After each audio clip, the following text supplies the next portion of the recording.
come and pack my hospital bag with me. Oh, my husband dug out his boxing bag and I need to clean it out first. Oh ho ho. So these these are for these. This looks like fun. What else is in here?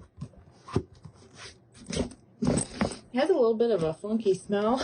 I'm not gonna lie. Okay, I'm back.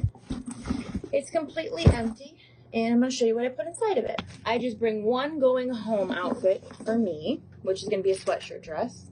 Then for the baby being, I don't know what size he's gonna be. They say he's a big baby boy, so I'm gonna bring just a couple outfits in newborn and a couple outfits in 0 to 3 months. He shouldn't be any bigger than that. And one pair of little socks, wherever I put those. And then a blanket. Here's the socks. Hair stuff. Deodorant, facial wipes, and then I do have a small bar of goat's milk soap. This is a maternity gown. Baby book. Don't forget to bring the baby book. The bare necessities. That is all I need. It is all packed up. It is ready to go in the truck, just in case.